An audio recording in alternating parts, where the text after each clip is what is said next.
Every once in a while, you play a game that feels like gaming nirvana. The controls feel almost perfect. This is how I felt with Enter the Gungeon. The movement, the valuable dodge roll, and the volume of weapons the game offers resembles polish in every way. Enter the Gungeon is a procedurally generated dungeon crawler.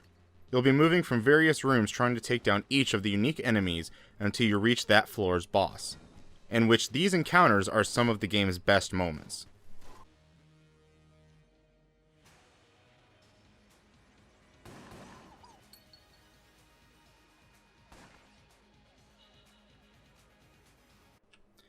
The journey begins in the Breach, which offers the entrance to the Gungeon, which legend says holds a gun of legendary magnitude that can kill the past of any who wields it.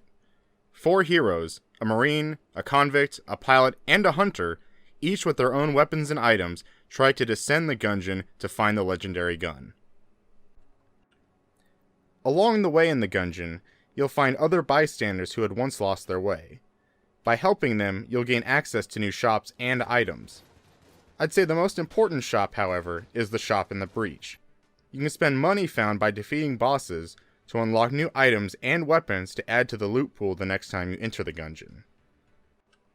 It can take some time to unlock this currency to buy new items and weapons, but just when you think you have hit a wall while progressing through the game, new items and weapons are there to help you get just a little further. Enter the Gungeon may be one of the best controlling games I've played in a long time. As mentioned before, each of the main mechanics in the game just feels right, and more importantly, feels satisfying to use. The most important mechanic you'll be using will be the dodge roll. You're given a short window of invulnerability while in the dodge roll that can help you bypass enemy fire and traps. Another neat mechanic the game offers is the ability to kick tables on their side for you to use as cover. Enemies are able to do the same, however, so it works both ways.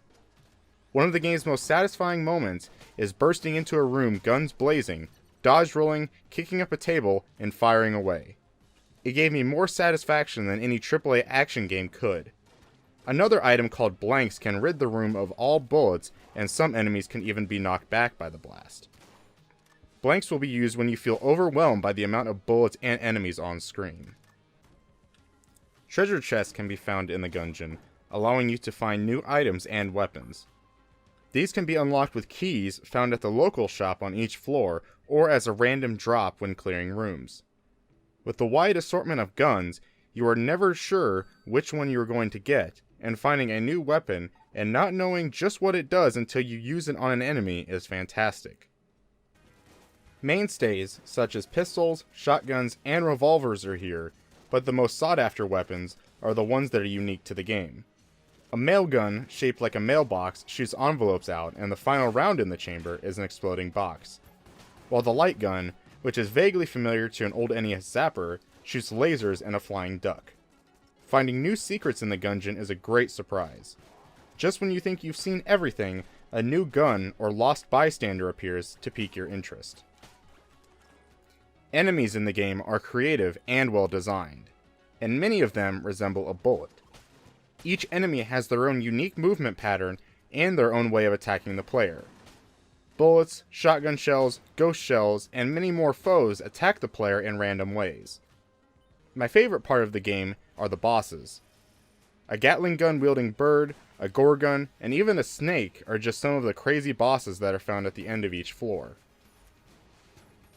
Just when you think you are well equipped to tackle a boss, that feeling can be completely revoked in a matter of mere seconds. When encountering bosses for the first time, chances are you'll be easily defeated, but as you play, you'll learn the attack patterns of the boss, and you'll know how to use that trusty dodge roll in just the right moments.